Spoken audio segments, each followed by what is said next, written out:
They've been described as the Whole Foods of fashion. Their ethical clothing lines are all over the place. Soraya Jarabi and Maxine Beda have created the clothing company Zadie and coined the Whole Foods of fashion. So it's great to have both of you with us. Great to be here. I've been to your pop-up shop in LaGuardia. It was actually really exciting. The morning that I saw it was the very first morning. Actually, it was the day before that you had gone live. Right. So how's it going?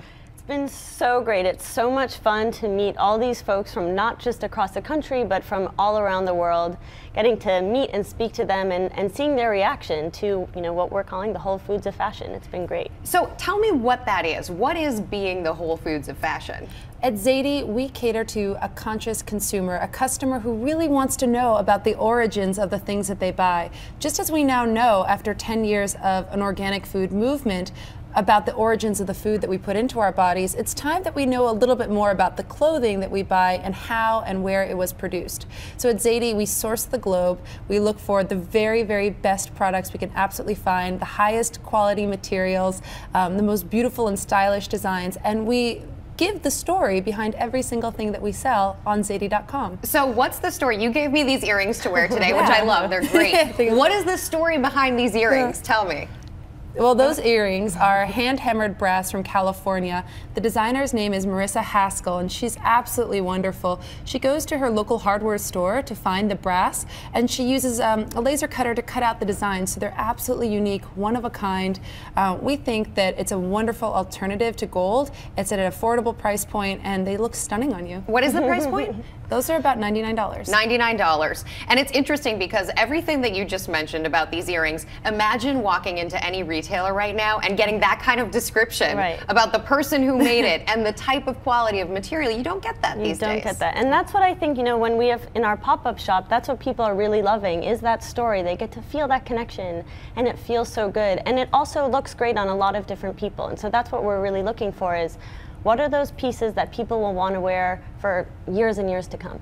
You brought a number of really cool pieces with you today. Yeah. I'm curious though, how much do you think people want those stories? How much do people actually care about the origins of their fashion?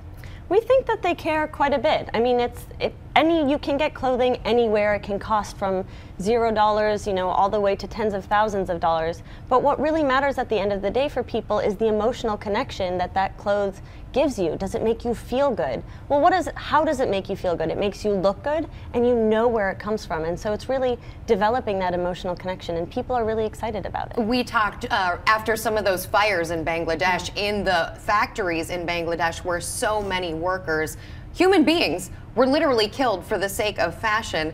And you were both of you so adamant about putting an end to that kind of thing and making the consumer more conscious of what's going on behind the scenes. It really must stop. It absolutely must stop. Big box retailers can no longer produce clothes unethically and get away with it. I think that the time is now for a change. Yesterday, a professor of sustainability walked into our shop. She looked around, she read a few of the stories, and without having met me before, she looked up and said, "This is the future." I mean, it's those kinds of reactions that make us feel really great that Zadie is onto something, and we want to be as big as Whole Foods one day. We want people to recognize us as a brand that they can trust and a brand they can turn to when they want stylish and sustainably produced items. Speaking of that future, what is the goal outside of being the Whole Foods of fashion? You want to be bought? Do you want to sell? Do you want to be on every block in America? What's the goal? Well, we're just 3 months old. We have really grand plans, obviously. We've started with the pop-up shop, and that will be the first, we hope, of many brick-and-mortar experiences that we hope to provide. We're also shipping domestically now, but looking to expand that as well. So there's so many avenues to explore and to expand on, and it's a bright future ahead for us. So tell people, outside of the LaGuardia pop-up, where can they buy these things right now? You can go to www.zadie.com. It's ZADY.com. And they can follow us on Twitter, on Facebook, on Pinterest, just about everywhere. Instagram, just by looking for @Zadie. This comes from the social media star in the bunch, Soraya. I know you had a big background in social media. It's so nice to speak with both of you. The company is Zadie. Maxine, Soraya, thanks so much. Thank you. Happy holidays. Good luck with everything. Rebecca.